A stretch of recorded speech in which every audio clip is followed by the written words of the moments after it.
common Cassio is into Aphelios or in bot lane in general, but the one player I have seen do it frequently, particularly into Aphelios, is Cloud9's Academy AD carry Tomo. So I've actually seen Cassio into Aphelios a couple of times already, and I was thinking like Zven, not always known for his mages, has not played it this split, but that Cassio I think was a flex the whole way down, and actually they've decided that they'll just take it here, even after the Aphelios bait didn't work. Yeah, very interesting stuff. So the Aphelios won't be the pick. It will be that Kai'Sa. Zven, though, is going to be on this Cassiopeia. You know, as far as late game damage, they are pretty magic damage focused with the Cassio and the Zoe, but obviously, you know, you have the Lee Sin, you have the Sett to try to balance things out a bit so that the team can't just completely ignore physical damage and build things like early Hex Triggers. I'm going to be really interested to see how Cloud9 does play this out. You know, generally speaking, their bot lane has really been a strength where they can get priority. Sometimes they do play weak side and play this Ezreal Yuumi style. This feels more like that. You can have some really powerful all-ins on the Cassio, but Cassio does struggle with mana early on, and you know, it's more of something where you need some items before you can really trade a lot, because while you do have a ton of upfront damage, you know, when you land the Q and you're spamming out those Twin Fangs, you go out of mana very, very quickly. So you've got to manage your mana. I think this is going to be more of a farm lane for them down on that bottom side, and we'll see what they can get done elsewhere, you know, utilizing some of the more early power picks like the Lee Sin, like the Sett, to try to look for those 2v2s. Yeah, and I think certainly eyes on Nisqy here. I mean, already we heard some banter between them in the teas coming into this matchup, but this draft, like the way they handled this draft, got Nisqy Zoe. That's basically the end result. Like, I think there was an opportunity to maybe take Aphelios there if they wanted it, but the counter pick they ended up getting by flexing this Cassio is this Zoe here for Nisqy. So if you're counter picking something like TF, which you knew that TL were going to be happy to play in almost any situation here, this is a game where Nisqy, especially when Blaber doesn't have the aggressive edge in his jungle matchup, I think Graves certainly is feeling comfortable there, if not advantaged. Like, it's not that Nisqy never does anything. He does a lot for this team, but he's often the second one in when Blaber is the first. Now I think this game is a little bit more on Nisqy being proactive for the team on a pick like Zoe, which certainly can open up a game. But I'm very curious to see how this plays out, because this is a very particular draft from Cloud9. Yeah, it is. I mean, I do think especially post-6, Blaber can be that first one in, looking to make plays. You know, I think the highlight play of Spring was his Lee Sin kick. You know, we saw in the base, you know, we've seen him have some pretty insane mechanics on this champion. Yes, he has been more reliant on the Olaf so far this split, but it's obviously not that he can't play the other champions. It's more just that he feels like that is the strongest one in this current meta. So I'm going to be interested to see how it does work out, and I kind of have more eyes on this bottom lane. How is Zven going to perform on the mage? How are they going to be able to perform in this 2v2 where you have to be, you know, fairly passive early on? Cassio can get pressured, and especially when you're playing against TF, there's always the worry of those plays where you lose control of that bottom lane, where you get set up on, where there's a 4-man dive happening. You know, Cassio pre-6 doesn't have a lot of ways to really kind of keep herself safe if you are getting a lot of jungle attention against something like a Nautilus, who can set up so well for those junglers, set up so well for the TF. Yep, and unlike, you know, say mid lane, where you would have the option maybe of taking Cleanse, Zven's taking TP here, which I think he almost feels like he has to when you're playing this mage bot lane, so doesn't have that option to get out. Certainly will have a bit of extra safety from Vulcan's Lantern, but we'll see how it all plays out. I know Crumbs' most common criticism of Lee Sin is that they don't kick people enough. Whereas in the LPL, that's all they do is find flash kicks on people. I think Crumbs can at least be rest assured that if there's any player in the LCS that will use kick as often as he can, it will be Blaber. Yeah, Blaber's definitely going to make something happen. You can count on him looking for fights nonstop. And I think a large reason that Zven is actually playing the TP is due to some of the mana issues that I talked about early on. You don't want to get stuck in an extended lane where you run out of mana, you get pressured there, and then you're kind of stuck under your turret trying to farm with no mana. That can be pretty difficult for Cassio, especially when you are starting this Sapphire Crystal. It's very easy to get to a quick tier and then look for a base on that. We can see C9 is trying to move towards the scuttle, but Jensen, nice little sidestep. Really good movement overall. He's going to stun up Nisqy as well, get a little bit of a trade back. Paddlestar does connect, but it's Spellbook versus Spellbook here in mid, becoming increasingly the keystone of choice for almost all mid laners, so nothing aggressive. As some moments are exchanged, which I do appreciate very much. Yeah, I like Jensen's confidence, right? You know, he is an incredible player, and despite the fact that Nisqy, you know, had a better spring split, I think that is hard to debate. I think Jensen was still a strong player for TL in spring, despite their, you know, poor showing overall. And some of the nice little movements there he had, you know, sidestepping some of those abilities. is kind of one of the things that Jensen was so well known for. He's so good at these little miniature sidesteps and avoiding skill shots, and the pressure that he exerted onto Blaber and Nisqy there delayed them from actually getting down and actually stopping Broxah from grabbing Scuttle on the bottom side. So it's these small things can make a big difference. I also like that, as you say, that Nisqy bubbles him and then puts up the sad B as he lands the follow-up Battle Star. So certainly, again, there is pressure here for TF. This mid lane match will be fun to watch all game long, but certainly eyes around the rest of the map as well. So far, so good in pretty much all the lanes. Licorice actually has a very big lead, 1v1.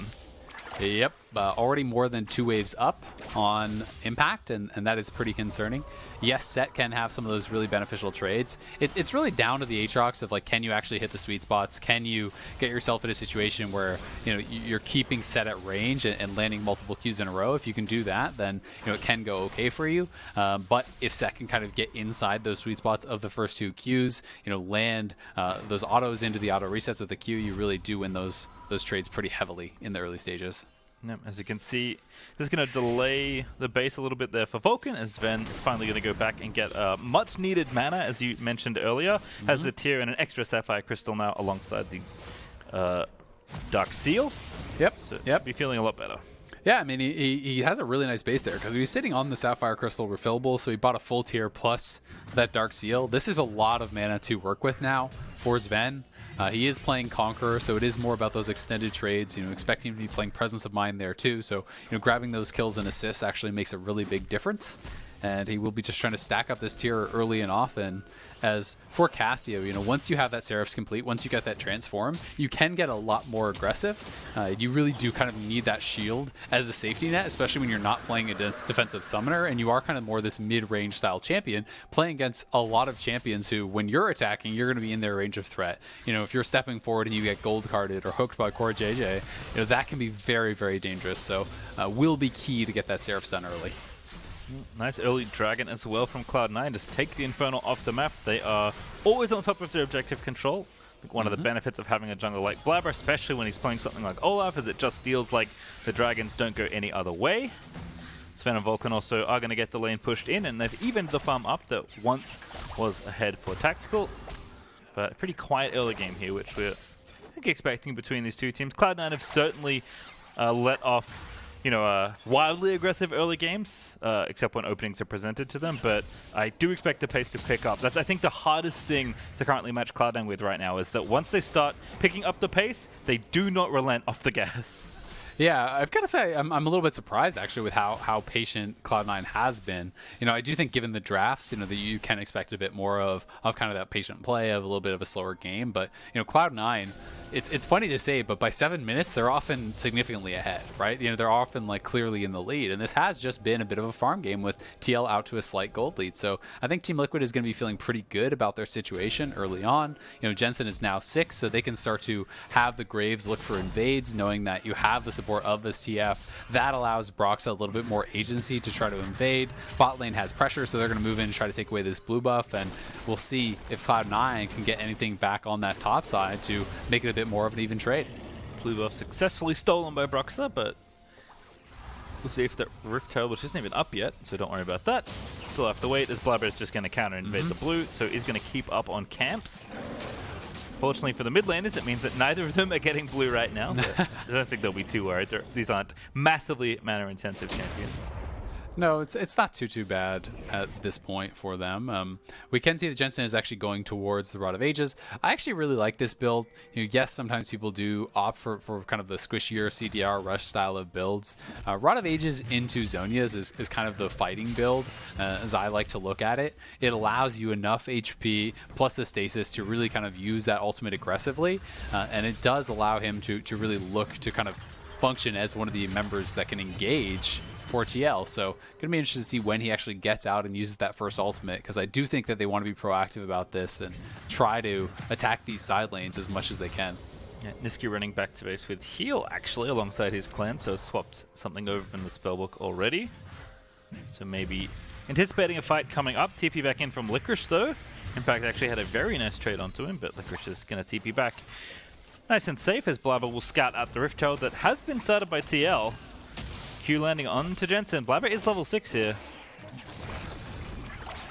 Nisqy found a GLP on the ground as well. He's going to slow down Broxah. Ooh, into the bubble.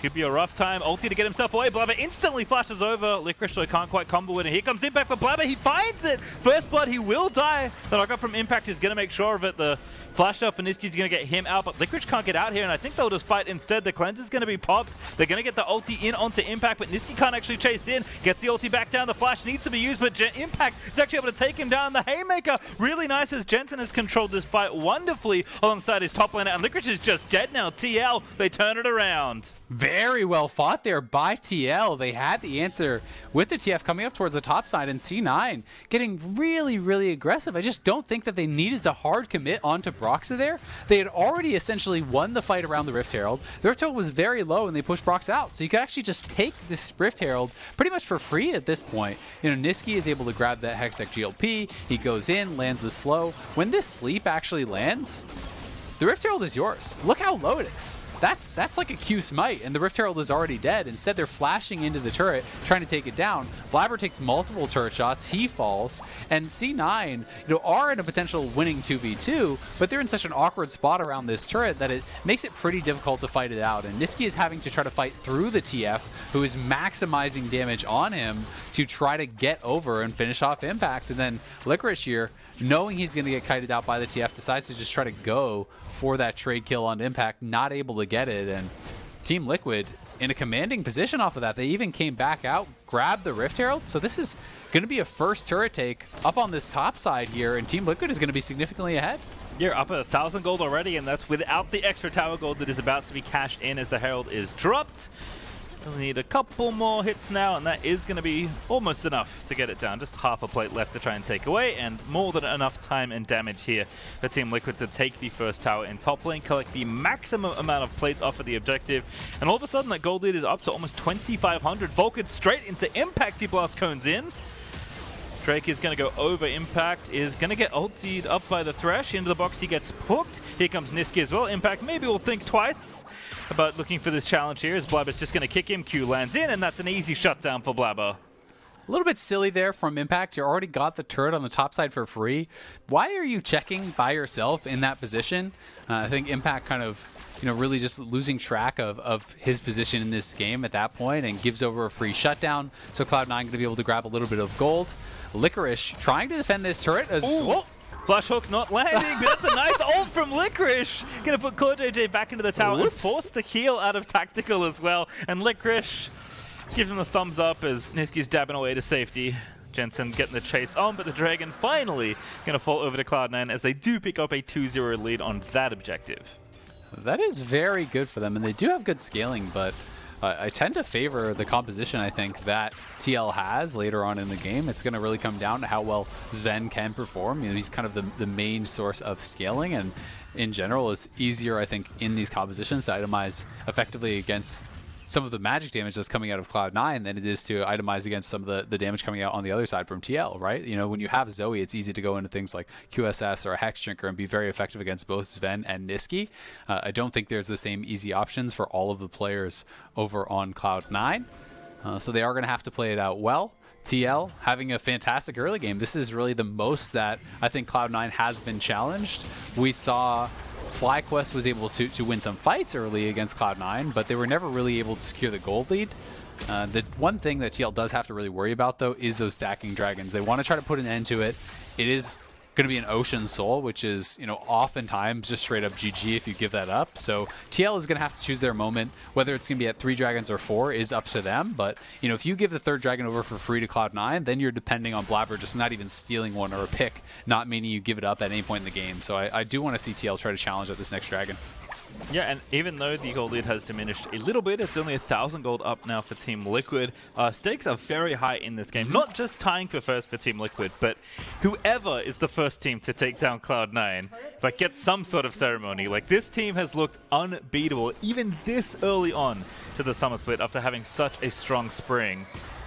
So I think if nothing else, like, you just want to be the first. Well, and especially when TL hasn't been getting that much credit for their 3-1 start, right? You know, a lot of people on the analyst desk saying that they were more in the pretender category. I think it was only Alorum thinking that they were maybe a real contender because they haven't had the strongest performances against good teams, right? They got trashed by EG. They did beat TSM, who hasn't looked that good. You know, there has been some questions about the strength of opponents in their victories, but this silences really all critics. If you can actually take down C9 as TL, you are very clearly a contender. You're going to be tied with them for first place. You're going to have beaten the clear #1 team in the league. So TL really want this win. Jensen's ready, level 2. Nisqy's also here as well, though. CoreJJ with a very nice stopwatch, but the timing not quite there for Nisqy. It was close. Gold card. It's going to hit the Zoe, but that's an easy barrier picked up there as Nisqy even pokes Impact back a little more. This gives Licorice free time on the top lane to push the wave back out, and C9 will stay to take this tower and equalize the gold lead thereabouts. Yep, going to be able to tie that up, and it's also very important that they actually got the ultimate out of Jensen. Remember, because you are going for this Roa build, you don't have a lot of early CDR, and that is going to mean that every time you get that TF ultimate down in the early stages, there is this big window of opportunity where you feel safe on the map, where you're able to get things done. So Nisqy made the first move, Jensen had to answer it, and as a result, they are going to be feeling pretty safe, but Nisqy could be in some trouble here as Broxah has the phase rush proc. He's going in. Yep, pops the cleanse just for the speed. The ulti not there as Nisqy will just barely sidestep away. No, I'm surprised he didn't drop an emote there. That would have been the perfect timing, you know, for a penguin dab, perhaps. He does use that one a lot, especially in lane. Nisqy certainly on top of his mechanics, both in general gameplay and, more importantly, in emoting. Licorice is going to spot a ward and slap it down. Zven's going to briefly moonlight as a mid laner here, but we'll give that back over in short order. Is farming very nicely, of note. He's kind of been the only player not really involved in all the stuff that's been happening. The game's kind of happening around him as he's been farming. So 20 CS up. Like you said, he is kind of the insurance policy here for Cloud9. So it does need to make sure he's retaining a very high farm rate. And he is. He's over 10 CS a minute already in the game. He's very close to his Leandries. You know, he's stacking up that tier towards his Seraphs, his Archangels. That is going to be looking really, really nice for them. And you can also see that Blaber is actually going the lethality route, so we'll be building towards very likely a Edge of Night. This does give you additional threat onto some of the squishy members. You know, if you can get back onto someone like Tactical, you can really look for those execute type kills. You know, if they get poked whatsoever by Nisqy, you could be seeing Blaber fly in and try to really punish on that. But 30 seconds until the Ocean Dragon, that is the key objective now. Cloud9 already got the first two. TL really has to put a stop to it. And that is why Cloud9 is already trying to set up early. But TL is trying to preempt this, try to bring Cloud9 up towards this top side with this Rift Herald take. Well, don't really have much vision, but now they'll move into the area. Licorice going to have to TP, but is going to be spotted there to the left of the screen.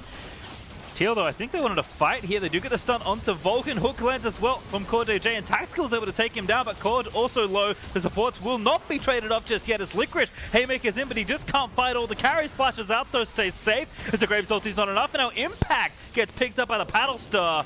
And everybody has to juke the bubbles now. Nisqy still hunting for the next few kills. Tactical there. CoreJJ not going to be spotted. Nisqy does have a heal now. Goes into stasis to be safe and pops the summoner just to be sure as Licorice fighting Jensen, getting low but not out just yet. Cloud9 able to finally trade, but they will win the extended fight just barely. And they could just get the dragon. Licorice is going to start it up. He has lifesteal, so he can actually heal up off of this dragon. They get the Rift Herald. Now they're very likely going to be able to grab this dragon.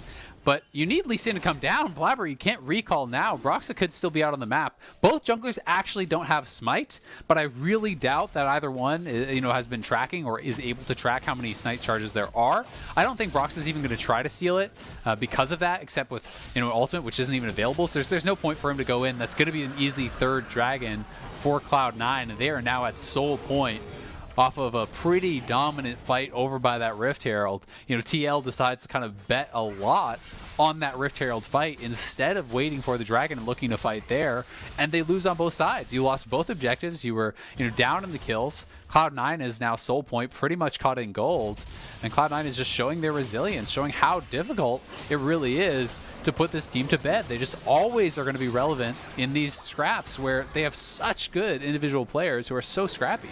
Ooh, Core. That looks very dangerous. Takes the blast gun out to safety and will be okay, covering Jensen, who was splitting bot lane at least temporarily. I don't know what the number is, by the way, but even after just 5 games, including this one, Cloud9's Dragon Soul time take is probably some ridiculous number. Like, I can't I'm trying to remember a Cloud9 game this split where they didn't have all 3 Drakes before 20 minutes. Yeah, that's how dominant it's pretty they've rare. been. They lose 1 or 2 here and there, but for the most part, they're stacking them often and early. Blaber on really every champion just goes pretty much as soon as it spawns, looks to take it off of mid lane control, off of bot lane control. They are very willing to go for those plays. Blaber did just decide to actually sit on the Ruby Crystal, went towards the Umbral Glaive for more vision control. So with the multiple Ruby Crystals, he is likely now going back towards Black Cleaver. We've seen Licorice rush for the Blade of Rune King. That means he's looking more for that 1v1, the extended fights with the Conqueror and Blade the Rune King against Impact should give him the edge in that 1v1. But it also does mean that you're very squishy come team fight time, so he's got to be really careful about that. If you get gold carded, there is the potential to get burst down. He's not playing Merc Treads. He may have tenacity, with the Legend tenacity, but that and really, no magic resistance, no health being built up means Licorice can get burst down if he's not careful. And Jensen is very strong still. He's been farming well. 2 items already finished. Rod of Ages is fully stacked. He actually went Lichbane instead of Zonies, but I imagine Zonies will be coming up next. But still, perfectly serviceable item. Gives a bit of CDR, a bit of move speed. Makes you much better at side laning as well if you get free time on the towers. And your burst really goes way up. When you have the stack deck, you have that passive E, plus your gold card damage, plus the Lichbane damage, and you can start to really burst some of these members. And it's actually just going to be the Baron start. TL are looking to try to 2-man this with Tactical and CoreJJ. The Rage Blade is complete, and they're just going for a sneak play, but Blaber found it. They're moving over, and it's been sniffed out. So CoreJJ has got to get out of there very low already. This is going to mean multiple turrets could go down mid lane, because now you're going to be down a member. Your support is basing. The Rift Herald has been dropped, and Cloud9, sniff out what was, I think, an admirable attempt at a Baron sneak. TL was showing their jungler, showing their mid laner elsewhere, and saying, "Hey, look over here," while they were trying to rush it down with their bot lane. That's a game-winning play if it works, but Cloud9 on top of things, and they sniff it out. Yeah, I did look for the blue trinkets. There was only one, but Zven, good game sense there, was just able to sniff that one out. Rift Herald charge does happen on the tier 2 as well, so that damage will stick, even though Cloud9 don't take a tower. Licorice, you're in trouble. Ooh, good ulti back. Redemption down as well. Nisqy stole that one off the ground also. Licorice with the Haymaker fully charged up. He's going to get knocked around by Impact's chains, but is the rest of the team here? Here's Blaber looking for the play. Kicks him back into the teammate. But now's the Lantern out. Blaber's going to have to go to safety because Licorice is already dead. Yeah, Licorice still very squishy. As I was talking about earlier, does get found out, does get burst down. He played it well, delayed as much as possible for his team to get there, but they couldn't quite get there in time. And Blaber committing the kick flash means he's not going to have that big playmaking up to try to knock in someone like Tactical or Jensen come the next team fight. So they have to be pretty wary about that. TL going to be really happy about that. That is kind of their first really successful side lane play, with Jensen and Impact grouping up, looking to punish Licorice, who wants to be having these 1v1s. I talked about it when you go for that Blade of Rune King, and he's even with the dagger going to be building towards Triforce. So really wants to be winning the side lane matchup against Impact, and TF is something you're always going to be having to look out for. I like that Blaber also checked the Baron, just in case, doesn't want to be caught slipping again. Gets a bit of vision down. That next team fight that you described, though, is going to be coming up quick. 30 seconds until the Ocean Soul and its dragon will be spawning. So we know both teams are going to be in for the scrap here. Cloud9 don't have to fight for it. They will fight for it. Or at least make sure they can. I mean, this is their win condition, right? This is, you get this, the game is probably over. But remember, Blaber does not have Flash, and that makes his team fight a lot less threatening. They're going to be reliant somewhat on Nisqy trying to land poke, hasn't been able to do it just yet. And now if you try to funnel in here, it could be pretty awkward. So Cloud9 doesn't have great positioning at this point. Need more vision. Hook not going to connect. CoreJJ eats a little bit of damage, but not too much. He's relatively tanky. Vulcan flash plays into Impact. Miasma down onto Broxah. So they are maybe going to try and chase the jungler here, but flash committed there for Vulcan. They don't get a kill. Vulcan's out of summoners and an ulti now. Nisqy's zoning the rest of the carries. They're going to try and go on to Impact. The hook's going to miss there from Vulcan despite Blaber getting on top of the top laner, but he just takes him out. Jungler with almost a solo kill there as a redemption down from Vulcan is going to keep the rest of them healthy. Nisqy, though, getting low. He's going to be chased by TF. That's an easy pickup there for Jensen as Nisqy will fall. So now it's 4v4 around the dragon, but C9, they're going to rush it. Broxah, he's ready. He's in for the steal. He's not going to get it. Ocean Soul, Cloud9. Hook up onto Broxah as well. Licorice is just tanking the rest of Team Liquid. He'll get one on the end. Broxah is low, cannot rejoin the fight. It's just the two carries now of TL that have to try and make something happen. Yeah, and C9 is going to continue to chase you down. You got the Swifty boots on Thresh. They can look for these kills. Good Q there by Blaber. W lands there. Good play as well from Vulcan. Almost clips in max range. Cleanse is way too late for Jensen. And that's going to be an easy kill for Zven as he grounds and takes down the TF. And Cloud9 may have gotten what they need to win this game at this point. They've got the Ocean Soul. They're pinging towards the bear. And remember, with that Ocean Soul, you're going to be constantly refilling the mana bar there. And it makes Cassiopeia take that much stronger. You have the damage from the injuries. You can just non-stop spam out these Twin Fangs and really rush this down. Broxah is just so low. I don't think he's really in a position to come over here and try to contest this. But TL is moving over. They know they've got to stop it. Yep, Nisqy in here as well, I believe. Oh no, Licorice actually was the one that TP'd into the pit. Nisqy's also here. He's fending off impact right now. Cloud9 maybe going to try and just fight instead of finishing the Baron, but Blaber will be able to finish it off. So Cloud9, they'll get it all here. Nisqy looking to chase on as Cloud9 also want to win the ensuing team fight because this team is nothing if not greedy, but rightfully so in most cases. But looks like they'll have to back away. TL, I don't think they have something here. Yeah, Blaber's going to bounce back to Licorice and they're out scot-free. Yep, it was really, really nicely done. And looked like, with the initial positioning, I felt like TL could have had the advantage in this fight. It's the initial flash in, trying to go on Impact. They saw that Impact actually uses dash, and that is what triggers this engagement. They go in, they try to get on top of him. They know that the ultimate is now going to be expiring, and they start to just move over towards him. TL hesitates to actually fully commit with this pincer attack on both sides. And if you're going to be distracted by Nisqy with 3 members, well, the 4 members from Cloud9 can easily pile in on top of Impact and take him down. And yes, there is a nice trade kill up on the top, but look at this. Core had to actually flash in front to block that Q. They have to use the TF ultimate. They have to use the Kai'Sa ultimate. So that is, flash and 3 ultis to kill off the Zoe. So it all came down to that smite, and that's really the only hope that TL had from that point. After committing so many resources, they weren't going to be able to really win the fight. They had to get that smite.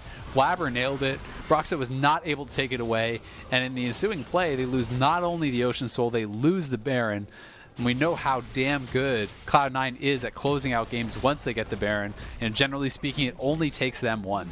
Yep, and they're getting a lot of damage done already. Minute and 35 left on the Baron, but already up almost 3,000 gold. They'll knock down the mid-tier 2. Top lane Aatrox has already been taken care of it as Licorice delivers the wave down top lane.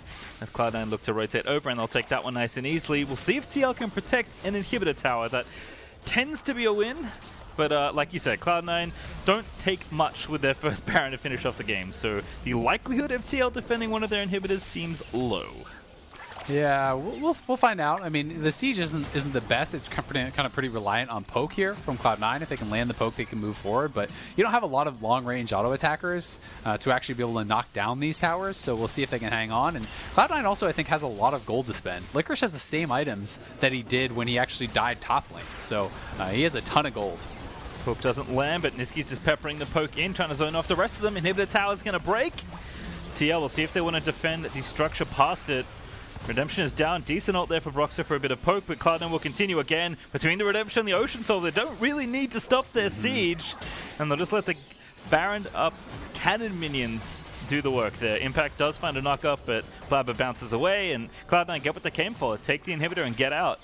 Yep, going to be able to grab that inhibitor mid lane. There's only one more outer tower standing there for TL down in that bottom side. Cloud9 will reset. We'll see just how much gold they actually have as the synchronized base cancels. They see the TF ultimate going out. They want to make sure no man is left behind to actually get taken down. And it will be Jensen just ulting down to the bot lane, trying to push out waves and delay, because he knows that that next target will be that bot lane tier 2. Yep, Triforce now for Licorice as well, so even more lots of gold. Fighting power. Yeah, he did have a lot of gold, as you mentioned. Transformed a Phage into a full Triforce, so he was sitting on quite a lot. But Cloud9, like you said, just going to work this bottom half of the map, and we'll see what defense TL can muster. The gold lead isn't that significant. It's only 2,000 up, but with how much momentum, with this Dragon Soul that Cloud9 have, with all this room they have to maneuver, I mean, they can threaten the Elder Dragon in a minute 15 if they even need it. And it's just Ocean Soul is so hard to place value on. You know, it really is worth thousands and thousands of gold, and the longer the fight goes, the better it gets. So it's just increasing in value unless you can really burst someone out completely. You know, if you have an extended fight, poke is just completely meaningless, and that really changes how you have to team fight. You know, no longer can you just be throwing out wild cards and Kai'Sa W's and trying to poke someone down. You know, using the Graves ultimate for poke is pretty worthless. You know, all these things do kind of change how you've got to actually play out the team fight, and you're never going to run them out of mana, so the poke is never going to kind of stop from Zoe. And it does make it, you know, very beneficial for Cloud9 to just look for trades. You know, they can go forward, trade, even if you trade, you know, 40% of your health for 20% of theirs, it's beneficial because you can just heal that right back up with Ocean Soul. Ooh, Blaber may be caught here. Good amount of burst, but he's going to hop back towards Vulcan Redemption down again, though. He's going to save the jungler. Ulti not enough from the Graves, and now the poke's going to rattle in. Zven is looking to try and ulti someone down. He already popped Flash and ulti, but Impact, can he find something here? He's going to go Drowsy. That's not the way to start. Hook is going to land. Poke's going to ride in, and that's going to be a pickup at Licorice. He's just going to go for the dunk onto CoreJJ. He goes decent Haymaker there to get some damage down, but he will fall in the back half of that fight. But the poke, it's unrelenting. Like you said, Isaiah, when the fights don't end, the Ocean means you don't have to stop. Blaber going to feint in and feint out. Great bit of poke there from Nisqy. Finds a snipe onto Tactical, and he's still going. Gets three! A triple kill out of Nisqy. Popping the cleanse, getting Nimbus cloak speed like you wouldn't believe. And Cloud9 are going to bust through bottom as well. In fact, they're TPing top. I think it's time to end the game. Yeah, they just want to end it right here, right now. Nisqy and Jensen were exchanging words before the game. Who's the best mid laner now? Nisqy is looking to prove that with plays like those, really taking over in the final moments here as Cloud9 look like they're going to push through and win. Yep, Nisqy going to say, my team's better, but I'm better too. Jensen going to be dove in his own fountain as Vulcan plucks him out of the air. That's going to be the bot lane ace to finish off another win for Cloud9. Now 5-0 as they take down Team Liquid.